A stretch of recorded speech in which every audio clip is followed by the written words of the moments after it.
I was in a elementary school speaking to the kids, and I had a few minutes in the office beforehand till everyone was ready. Uncle Yaakov.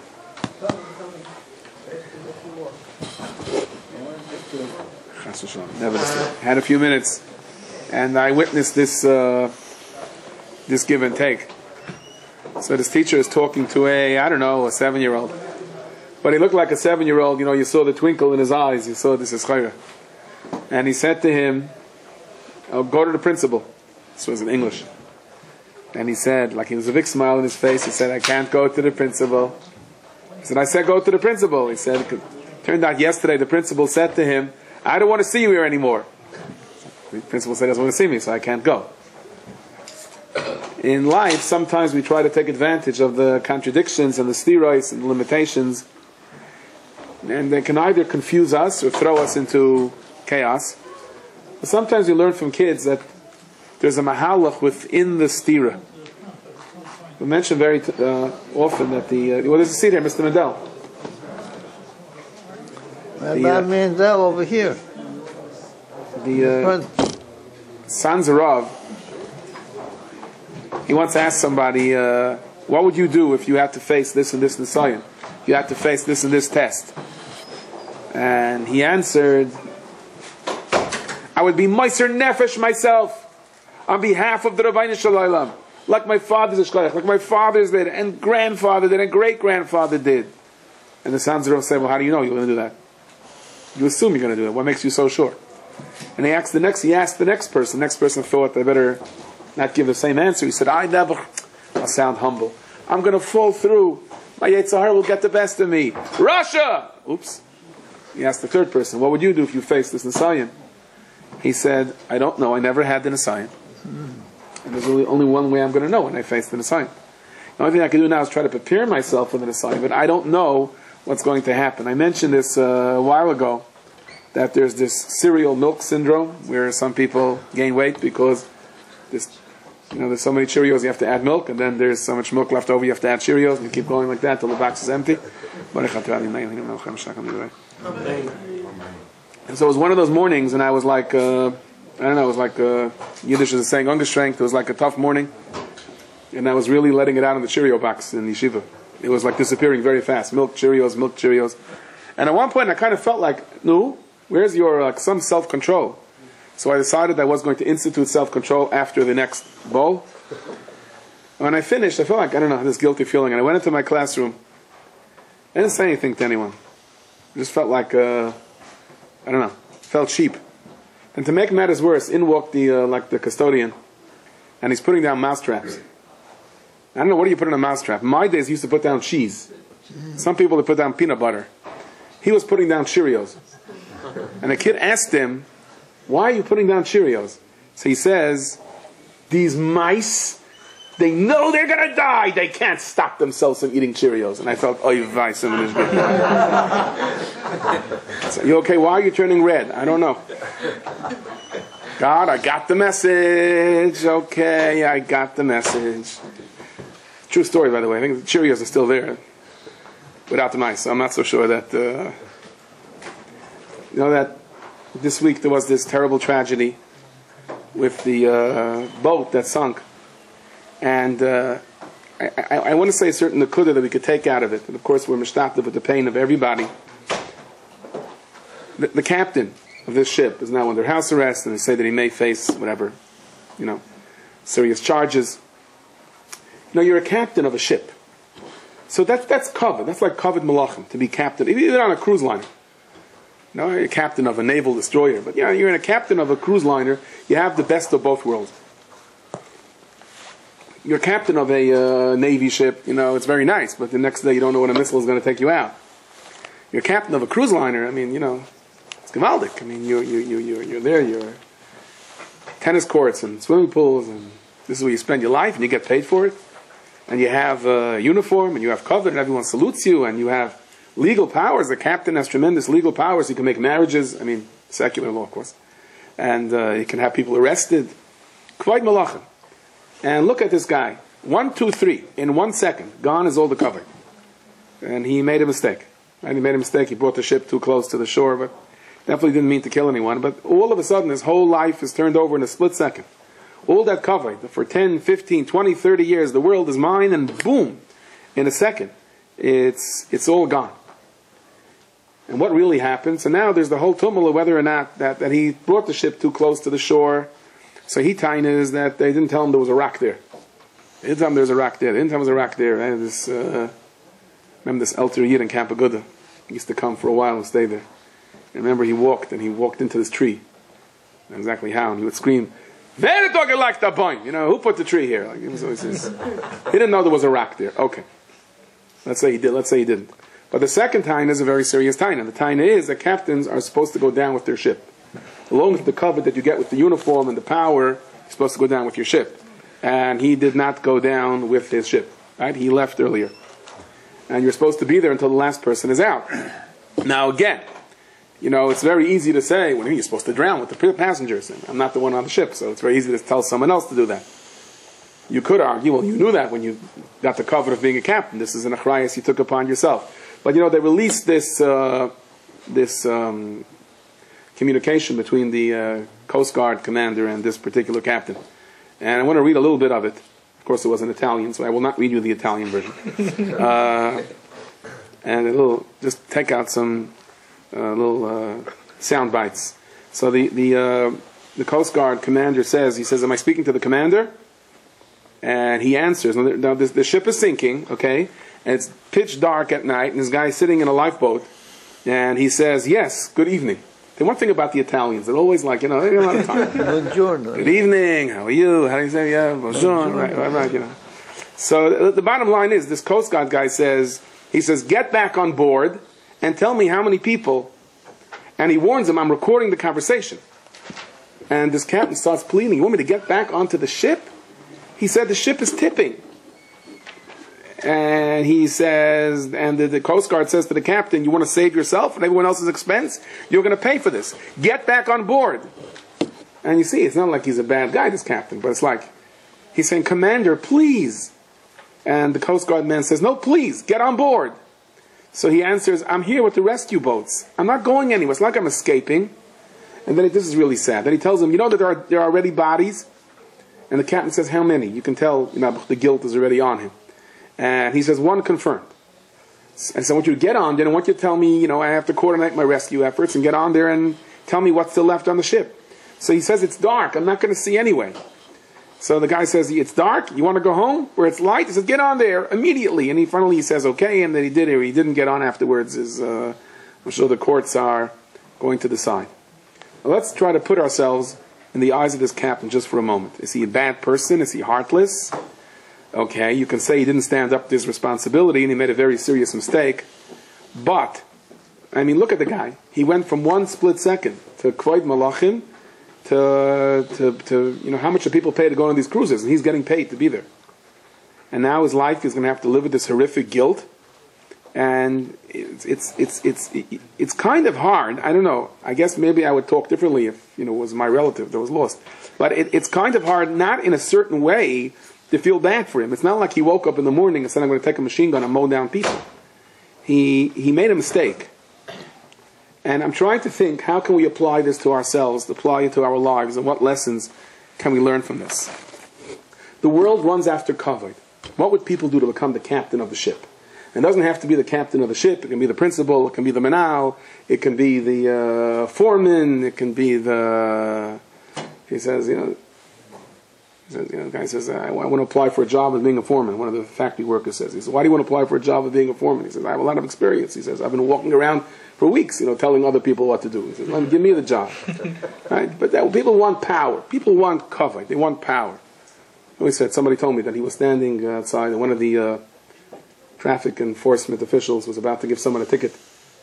So he went over and he put a quarter into the meter, which apparently is illegal. You know that. Yes. And that person started screaming and yelling, and I said, why did it bother him so much? He has a quota with tickets. I think it's more than that. I think everybody wants power. Everybody wants power in what they do. And when you step on their power, that's like, you know, don't step on my thing. So what do we want kavod for? Do we see how quickly it disappears? And when some people get power, they begin to look down at others. A friend of mine told me that he was in a hospital visiting someone, and there was a person next door, and the person, he just passed by and said hello, and the person started schmoozing, and it turned out that this person was an Olympic swimmer, and the person said, open the drawer, and they opened the drawer, and there were all sorts of medals over there. He swam the coast, records and records, and Olympic trainer, and what happened to you? What happened is this person went swimming someplace on a beach, and dove in and misunderstood a wave, and dove from very high up, and it was really just no water there, and landed on a rock and cracked his neck. And he said that 2 weeks ago he was one of the fastest swimmers in the world, and now he said there was a whole gedula this morning because he's paralyzed, and all the doctors came and they were all excited that he was able to move the little finger of his toe. Maybe there's hope. We realize how our lives are in the hands of the Rabbi Shalom. But again, I want to still stress another aspect of this. Rabbi Yossi said he was nifter and he came back down to this world. They said, what did you see when you were up there? He said, well, a lot of surprises. A lot of people that are down here in this world don't get much kavod. Up there, they're up front. A lot of people that are up front are down here. Why? Because there are a lot of positions of kavod down here on this world, but we don't know what we would do when the ship sinks. And it's only when the ship sinks that it really comes out who we are. A fellow told me a story that in his town there was this Yid who Thursday nights, he was an Amoretz Midaraisa Midarabban, knew nothing. And Thursday nights he would bake challahs and he would sing this song, L'Kavod Shabbos Kodesh, and he would run around and bake and scream and sing, and people told him to be quiet. And some told him, move the bakery out of town. Then he would start baking ragalach. Then they told him to come back into town. Lamaisa, he's looking for his whole day Thursday night. He would run out in the middle and sing L'Kavod Shabbos Kodesh on the streets with holding his rolling pin in one hand and his baker's hat. And they would say he's looking for attention. He's looking for attention. Leave him alone. He never had any attention in his life. And the Nazis came into town. And the Nazis pushed everyone into the shul and locked the doors for 3 days and 3 nights. With no food and no water. Thursday night, the Nazis came in and said that being that they're so kind, they made the people an offer. The offer was, you can run for the woods. We're only going to take 3 shots at you. If you make it, we won't follow you. Not that there was any place to go to. If you don't make it, well, of course you don't make it. So some of the young kids started to get ready to run. And the mothers yelled, don't. And some of the fathers said, let them go. It's their only chance. Here they're going to burn us alive and we're dying of hunger. And some of the kids ran, and some made it, and some didn't. You can imagine what was going on inside. And every once in a while, somebody who just couldn't take the heat anymore, he would get up and start running. Then some of the older people started running. Stop them. Why stop them?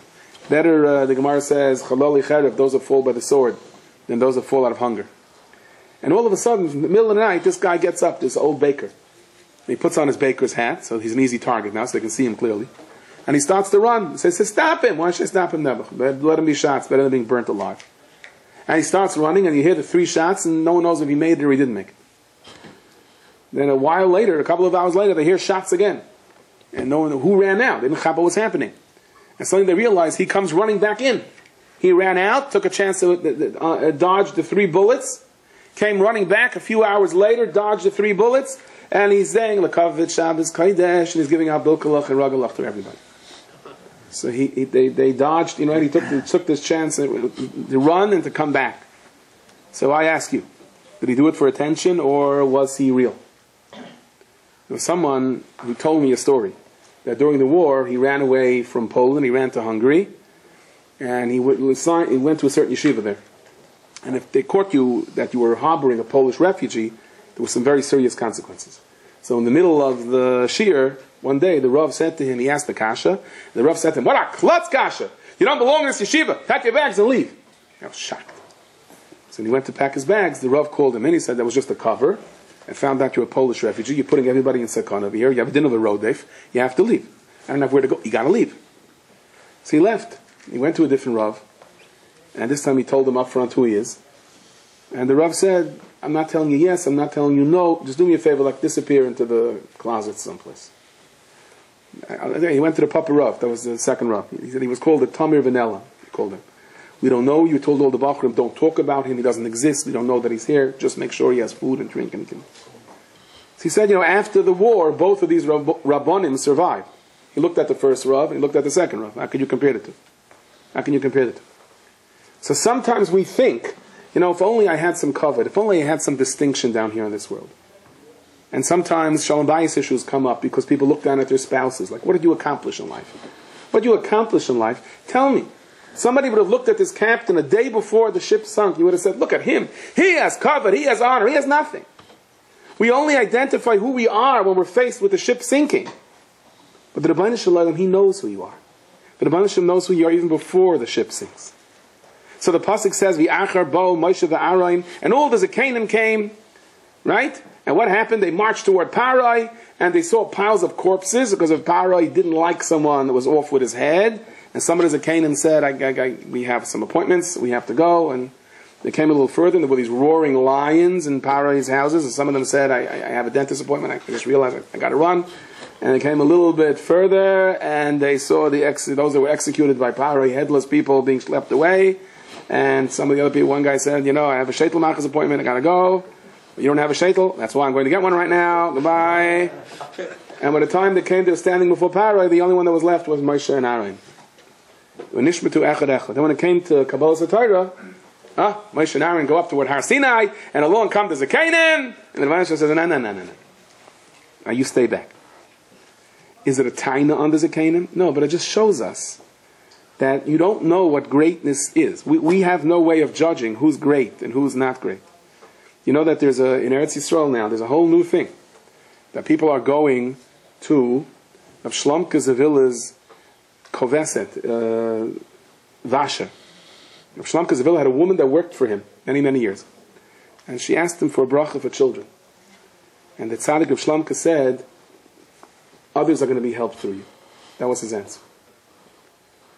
And just a few years ago, someone remembered this memra. No one understood what it meant. And they said, something, let me go to her cave and be mispal. And there's a whole thing now in Eretz Yisrael. People are going to Rav Shlomke Zavila's, the woman that washed the clothes. And they're saying all kinds of yeshuas over there in this regard.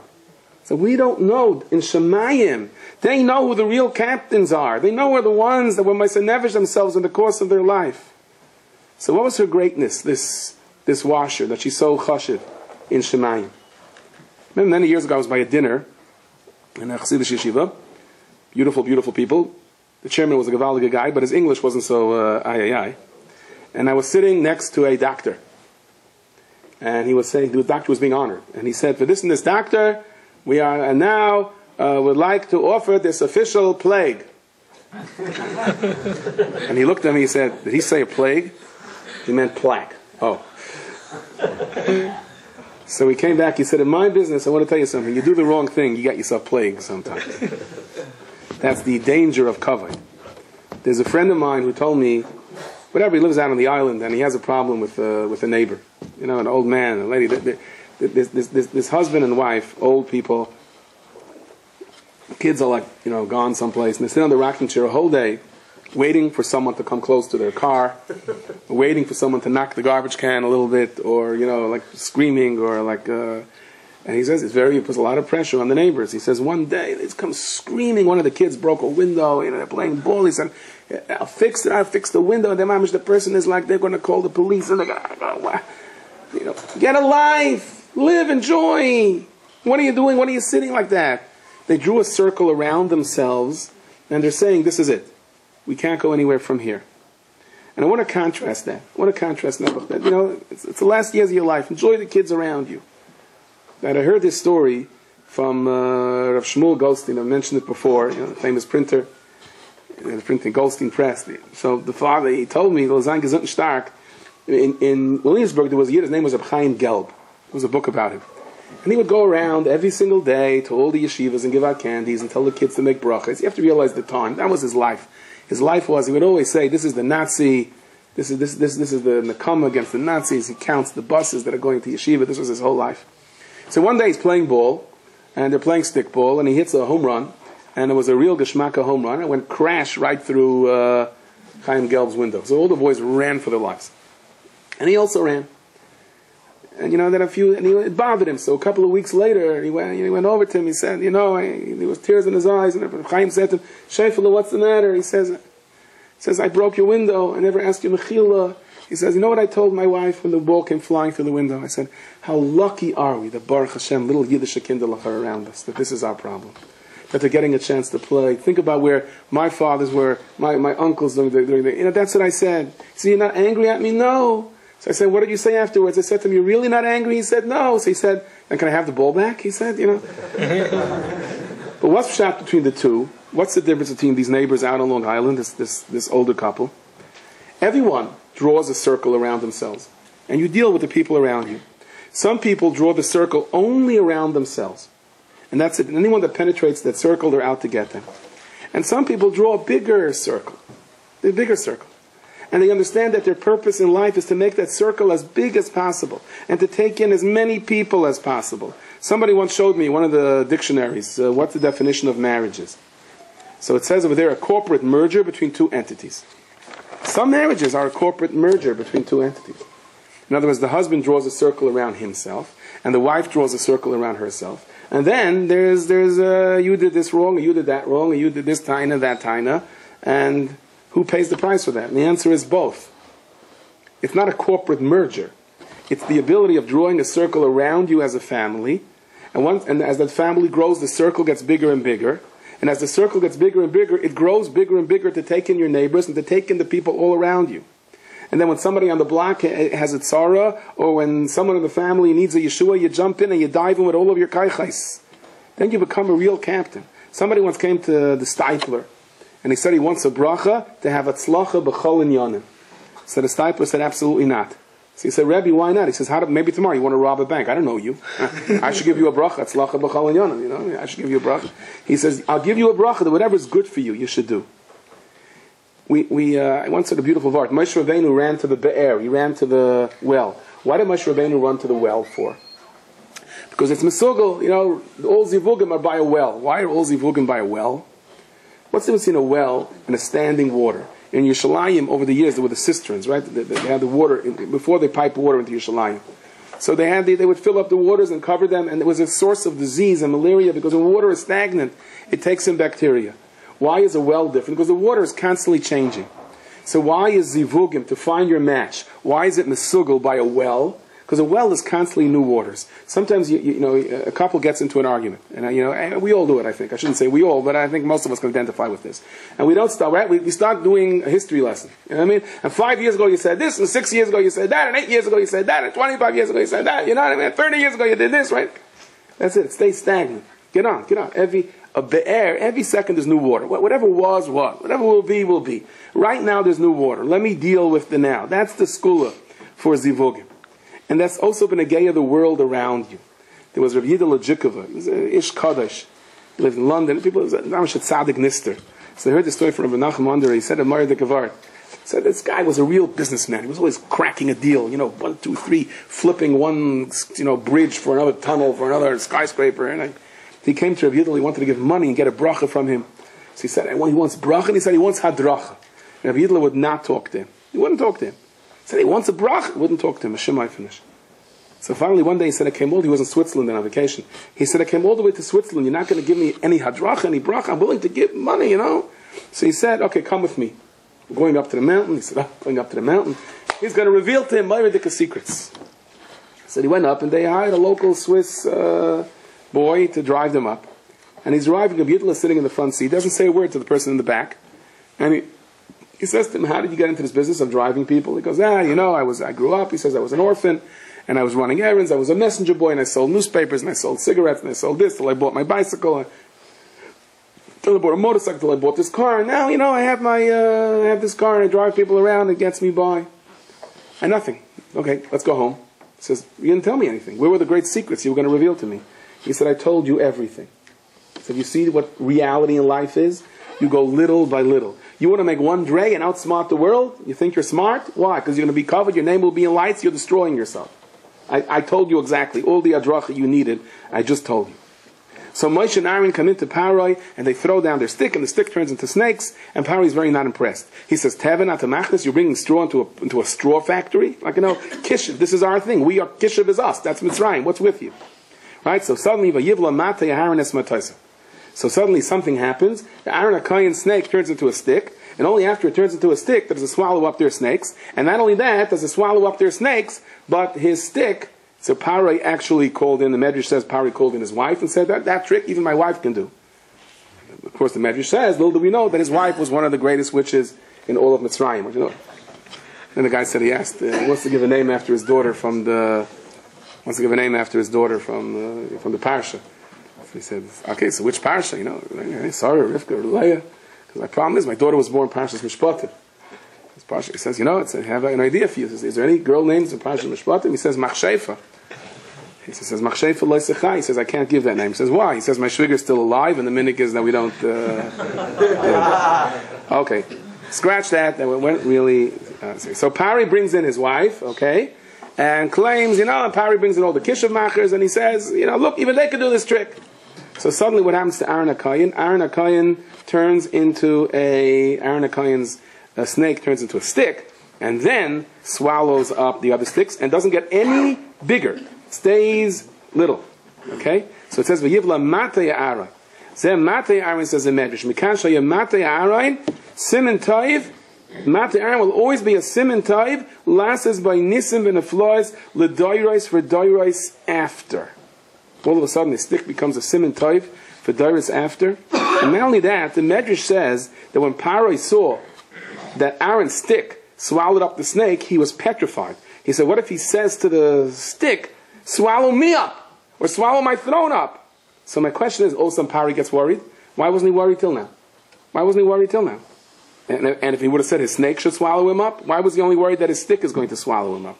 Why the pachad at this moment? And the answer is that Moshe and Aaron were introducing an idea to Paroi that he had never seen before in his life. Moshe and Aaron were given greatness, and they didn't change because of the greatness. In other words, you now have power. Go out, destroy, attack, becomes part of you. And here Aaron says, no, I didn't turn into a snake. No, I'm a stick. I'm the Rabban Hashem's stick. What's pshat? That Moshe Rabbeinu did the moifsim with HaKadosh Baruch Hu's stick. So I think it says in the Torah Shlomo, what's a stick? If I use a stick to tap somebody, or I touch somebody, or I use a stick to walk with, does the stick have an independent power? The stick is just the person that holds it. I'm a shliach of HaKadosh Baruch Hu. I'm nothing. The Rabban Hashem would have told me the Rabban Hashem told my mother, and the Rabban Hashem told my sister to be meisenevish themselves for the little babies. They risked their lives for the little babies. And their courage, the courage of Yocheved and the courage of Miriam, brought me into this world. And Miriam paid a price for it. Like we spoke last time, right? She got slapped in the face. Where's your nevuah? And Miriam stood there, she stood from the distance and said, no, I knew this was the right thing. Moshe should be born. It doesn't make sense now. Moshe is being thrown into the baby. I know I'm meirachak. I know I'm not zoichet to see your Yeshua.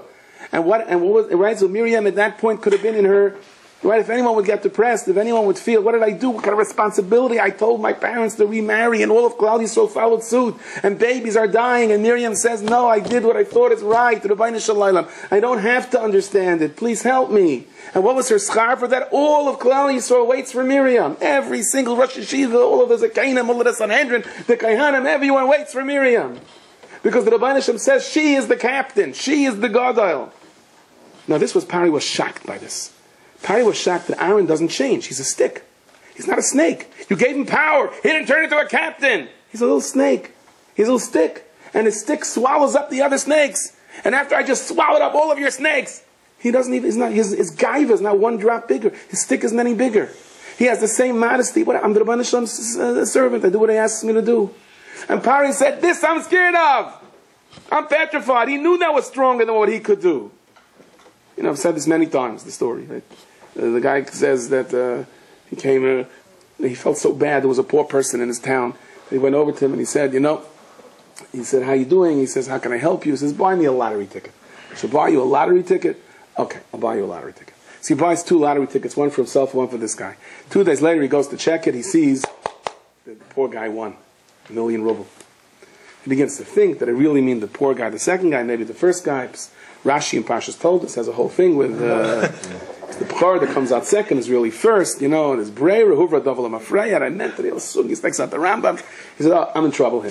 He says, I better go to him right now and tell him the truth. For 3 o'clock in the morning, he runs, he bangs on the guy's door, because if he waits till the morning, it's going to be too late.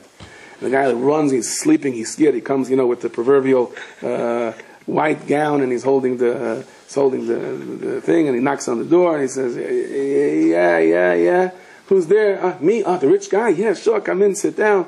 And the wooden bank says, I didn't want to wait till the morning. They want to push on me. So I want to tell you the truth. Go ahead, tell me the truth. He says, 3, you won the lottery. You are a millionaire.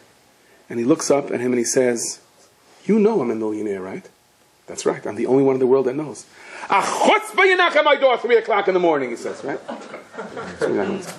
We change. Pari could not believe that iron stayed a stick, that a stick didn't get any bigger. How did this happen? And he was very frightened by this, because he knew that's real. And if it's real, it'll overcome everything else that he did. Most of us change we could change. It says, there's twice in the Torah where the pasuk says, Matei Aharon. Once over here, and the other is when they argued on Aaron, and Aaron put his stick between all the other sticks by the machlokes of Korach. That in both cases, one Netzias, Aaron HaKohen says, I'm not better than you. Why are you arguing on me? I never looked for this. And what did Aaron HaKohen do with his Kiddusha? He made a big circle around himself and went to house to house. It was Isaac and Shalom Bayis and brought peace. Went to house and went between 2 friends and brought them together. He had no day, he had no night. This was Aaron HaKohen. And the nature of Kohanim is Kohanim kapdonim hein. Right? They have no patience. And he had all the patience in the world. This was Aaron HaKohen, sank with the ship every single day. This is who he is. And Pari recognized the emes. And he recognized the emes, and he was very frightened of the emes. Very scared of it. Very scared of it. Some Sefer says, Mi yoish hachafetz chayim, oyev yamim liras toiv, nitzar l'shenchon meirah. So the Gemara says, Rabbi Yossi went around, he said, who wants to buy a potion of life? And everyone came running, and he said this pasuk. Some Sefer is a murder getach. He says, Mi yoish hachafetz chayim, who wants life? Oyev yamim liras toiv. There are people that go through matzavim in their life, says the Some Sefer, they say, I am finished, it's all over. I almost made it in business, and I lost it. I almost did the shidduch and it fell through. Almost, and now I have nothing to hope for. I'm going to be a nobody the rest of my life. There are people thereabouts, and they start saying, I have no will to live anymore. In that moment that you feel you have no will to go on, guard your tongue from saying that ra, and you'll see. You'll be zaycha to an oyev yamim liras toiv. You'll be zaycha to such a sweet life that you could have never ever had. You would have never ever been zaycha to until now. It would have never happened until now. Somebody once came to the chayza and he gave him a kvittel of a friend of his, who he said was a big misnagid. And the chayza looked at the kvittel. And the chayza said about the kvittel, yeah, I see there's something is going on with the guy. I'm not happy, but there's potential. He thought he's a misnagid. There's potential. And the next day he came in, the chayza said, Ashaintin Allah ilamis. He's shining. His neshama is shining. You don't know the cover that he's going to have in Shemayim. He's the captain of the ship. So he couldn't help. He ran over to this person and he said to him, tell me, what were you doing on this and this day? What were you doing on the next day? So he told him, this and this day he came home, he had a horrible day, and things were not going his way, and he had no patience, and he wasn't feeling good, and this yid knocked on this door and told him the whole pilpul, and said, you see, I'm such a Talmud Chacham, so go come around and collect with me. And I attacked him. I told him his Torah doesn't make any sense, and I fragged him up, and therefore I don't have to go collect with you, because you're basing it on your Torah, and goodbye. He says, that explains the first day. But what was the potential? He says, what happens the second day? He says, all night I couldn't sleep. Why? Because I'm in a bad mood, he's full. And maybe because I'm in a bad mood and I'm about to give up, HaKadosh Baruch Hu sent me this person now, this Yeshua now. There's a story about one of the Yidden in Yerushalayim, the Gabbai Tzedakah. A couple of times people came to him with life and death situations. A few times he knocked on the door in the middle of the night, and the guy said, the 5th time you're knocking on my door in the middle of the night. He says, I had a hard day. And he says to him, what if you were sick and the doctor told you, here's a medicine and take 1 spoonful every hour? He says, I don't ask for this. Hashem sends it your way. You got to take the medicine. So I went the whole day looking for him, and I found him. At first, I built him up. I said, I thought about it. Your Torah is gewaldik, and I went around collecting with him. He said, the Chayzer said the second day you shine all the alamais, and the first day he said he saw the potential, because he saw in your rejection to him that it bothered you. It wasn't a cold-hearted rejection. There was something there that awoke you to do more for him afterwards. The Rebbeinu Shem knows we make mistakes in our life. But in our mistakes are the seeds for us to shine. And just like the Chayzer looked at his kvittel, so I don't know if we have today people that can look at a kvittel like that. But our kvittel shines. At that moment where you want to say, no, I give up, I have no reason to go on with life. If Nitzar l'shayncha meira says the Chassam Sofer and you don't say it, no, I won't say it, I have no reason to go on with life. Whatever life serves me, I will pick up the pieces and go weiter. The Rebbeinu Shem says you have just passed the ultimate Nisayon.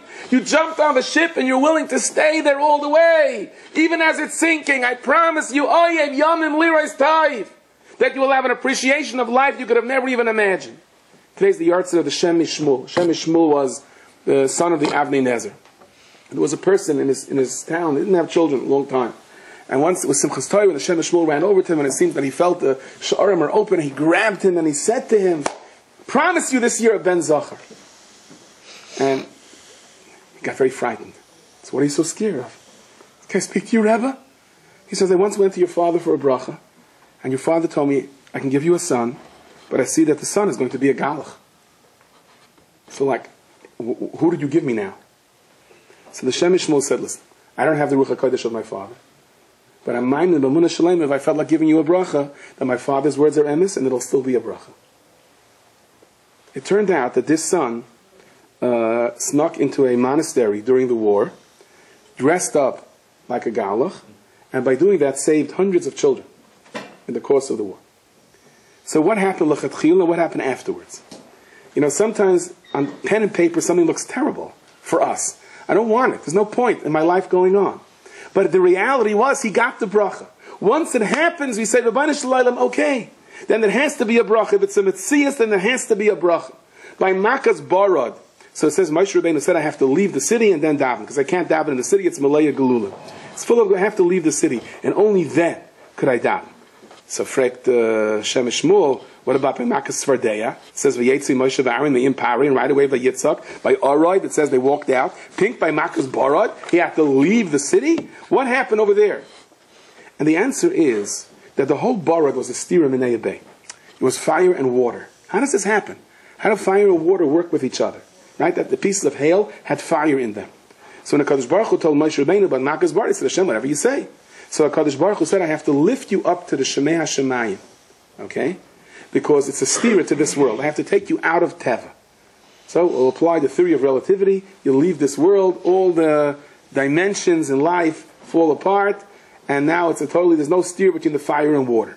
In order for Moshe Rabbeinu to remove it, he also, the tefillah had to be in a much higher level. In a deeper meaning, what is Makas Barad? It says that all of the Makos corresponded to the Sfiros in the opposite way. Like Dam was Malchus. So Barad corresponds to Chesed. Chesed? Is this a world of Chesed? It's a world of fire and water. It's a world of such stira. Where do you see the Chesed? And the answer is, if you want to see it, you see it. In the stira, you see it. Somebody once told me, I remember I had an uncle of mine who told me that in the Heims, a Yid once came knocking on the door. And he came in, and his Baba, the Baba said, you want something to eat? He sat down. He said, are you fleishik? No. Are you milchik? No. So you're not fleishik, you're not milchik, what are you? He said, I'm hungry. That's what I am. In the stira, there is the bracha. I remember once walking into a gas station, and there was a big sign. It's right next to each other. It said ATM, and afterwards it said vacuum. So that's what I feel like. On my ATM account, there's a vacuum thing. Everything is going on, you know? You have money, it's a limit. Why am I going to do this? Life goes on. It goes on. Where it says, Aniyas Basar Aniyas Asla. Poverty follows someone. If somebody lost his money, he came to Adam Gadol. He says, the Gemara says, poverty follows poverty. So what do I have to look forward to? So you don't know Pshat. He says, poverty follows poverty, meaning a person reaches the ultimate level of Aniyas, and then it turns around and is bracha. It says that when they came to bring Bikurim, so the rich people brought golden baskets, silver baskets, and the Kehanim gave it back to them. The poor guy brought a wicker basket, so the Kohen took it. He didn't give it back. So the Kohen was left with nothing. So Aniyas Basar Aniyas Asla. Says the Chidush Shirim, the Kohen didn't know it. Why did you take it away from him? And the answer was that the Kohen took it away from him because he wanted him to start again. I'm taking away your Aniyas. I want you to have nothing so life starts again. And he told him a remez that the word Ani and the word Kesef, so think about it. Each Kesef is one letter ahead of the Ani. In other words, Ayin Nun Yud, so Chaf is ahead of the Yud, the Samach in Kesef is ahead of the Nun. You have the word Ani, So, right? The letters Chaf, Samach, Fei. Fei is ahead of the Ayin, and Samach is ahead of the Nun, and Chaf is ahead of the Yud. If you look in the Aleph base, Kesef is right after Ani. In other words, there's one point in your Aniyas, one point in your poverty where Ad Kam, and the Rabbi Hashem says from here on it's going to be good. And not only that, Ani is in descending order. Starts with Ayin, which is 70, goes down to Nun, which is 50, goes down to Yud, which is 10. As opposed to Kesef, which is in ascending order. Starts with the Chaf, which is 20, goes to 60 and to 80. Now, if a person has the courage to ride it out, the steers in life, I don't know, Rabbi Shalom. My son is like, I don't know. This is what it is. It's going to be good. I'm going to work with it. This is my life now. I'm going to work with it. Then you will see after the Ani comes the Kesef. So it says that the matar, the barad, when Moshe was in Spalo, it didn't hit the ground. Like as it was coming, it came to a grinding stop right above the ground, or it's somewhere in the where Earth's atmosphere. Part of it says, is going to came down during the days of Yeshua ben Nun, and the other part is yet to come down. It's going to come down during the times of Gog and Magog. So I once heard someone say, you know what that probably means? It means that Iran, the missiles, and it's going to come down the bar and knock out the missiles. It's fine with me. But I think there's a much more pashut pshat. The barad is a stira. The barad is a stira. There's fire and water. We live in a world of stiras. You want life to go on, and there's such tragedies happening around and around, and we're forged on. The amount of chesed that is going on is beyond imagination. What people are doing for each other. You know that there was one of these Shabbosim, and they have this Shabbos afternoon by the Kiddush. I don't know what this is, but it's not for my stomach. But they have these guys standing there, and they're cutting this meat that's carving in a certain way, and they give it out. And there's people donating all of this. Like you could say, what that's the person needs. Yeah. Someone is sick. I want to try to make him as happy as possible. So the little girl, someplace, is having chemotherapy. She didn't eat for who knows how long. The doctor says she has to eat it now to put in a feeding tube. And they have like these sensations, like passions. All of a sudden she says if she had that meat that she had by the Kiddush, she would eat it. So this person goes out and makes a few phone calls, and like 5 Yidden get up in the middle of the night, and they go to some restaurant, they start cooking this meat. And they schlep it to Manhattan. And the guy schleps huge amounts. What are you schlepping so much? He says, trust me, I know what I'm doing. And he comes rolling in with these meats on these fire, on these things. The guard says, what do you think you're doing? He cuts 2 pieces. He says, oh. Right here. Right? Next one, the nurses come out. What is going on here? Oh, sure, no problem. Right, okay. He brings it to the little girl, and the little girl says, not change your mind, I don't want it. So he says, I asked the guy, do you feel bad? He said, no. I did what the Rabbi Hashem wants me to do. So what happens is his business. In the stira of life, there's such chesed. Such chesed, not Klal so always as Moshe Nevish themselves for chesed. But the opportunities of chesed today, what people are doing for each other, is beyond imagination. And that's why Makas Bara, the stira, corresponds to chesed. The soft grass didn't break by Makas Bara. You go with the wind, whatever it is, I'm going to shoot it, wherever I have to go, I'm going to go, and that's it. Today's the yard set of the Balatanya. The Balatanya once explained that a Sefer Torah cannot have Nekudas. If you would write Nekudas in a Sefer Torah, so the Balkaira would look very good, right? I wouldn't have to work so hard. How we have some expert Balkairas over here. Imagine, again, right? Wouldn't life be easier? Now they'll still find a way to correct you. Okay, don't worry. Now, some people are. But, so, it says, the last 8 psukim of the Torah, Kosav Moshe Bedema. Moshe wrote with tears. He wrote the Yamas Moshe Eved Hashem.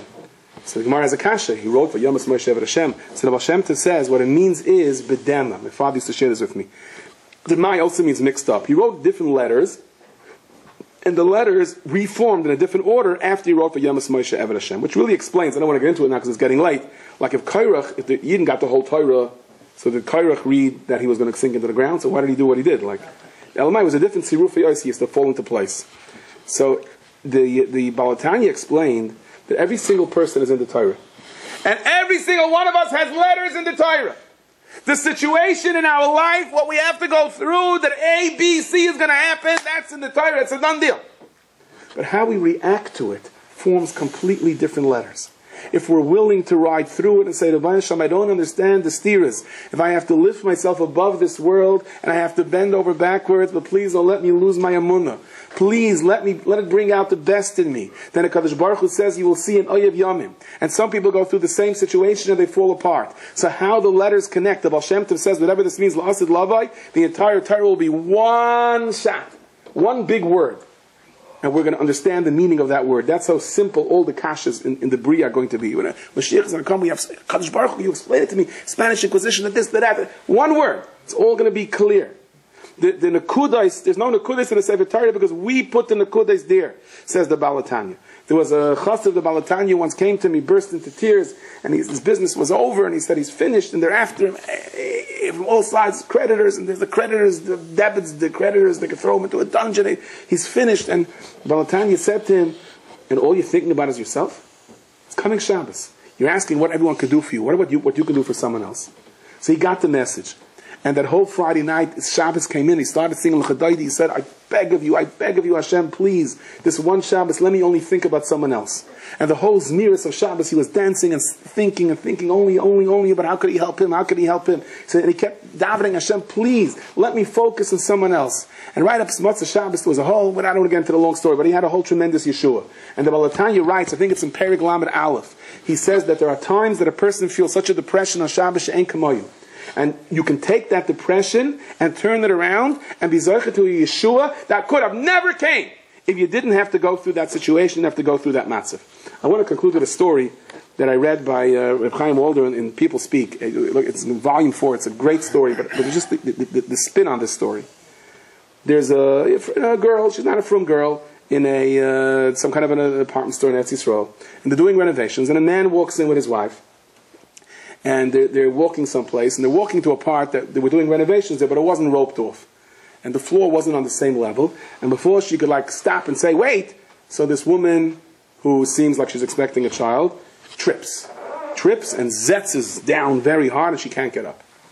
And she goes running over, and the man turns around, and he says to the girl like this. He's very calm, he's a firm person. He says, I want to tell you something.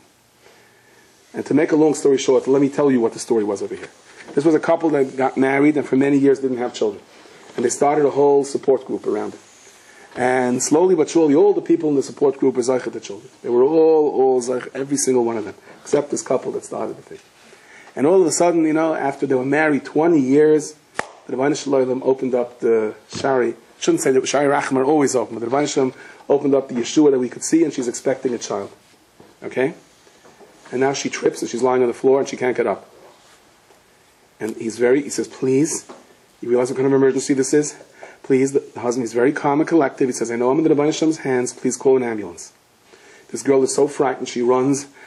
She screams so loud that they come running with ambulances from all over. They thought 100 people died. And, and she runs after, and she sees which hospital they went to. And she goes to sleep at night, and she feels terribly, terribly guilty. She says, I should have stopped them. When I saw them walking. I didn't want to mix in. I just said, don't go there. It's my fault. 21 years they're waiting for a child, and my fault. It's going to be all over now. And all of a sudden she did something that she never did in her life. She opened up a siddur that she got for a graduation present. She started to daven. And the same God that she was always against, and God makes women go to the back of buses, and no, she starts to daven. She starts to daven, and she cries her heart out. And she calls up the hospital in the middle of the night, can't get any information.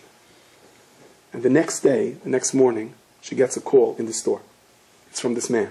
She says, I saw how concerned you were. I just want to tell you that Baruch Hashem, my wife and the baby, everyone is okay. And she takes the siddur and she goes, oh, thank you, Hashem.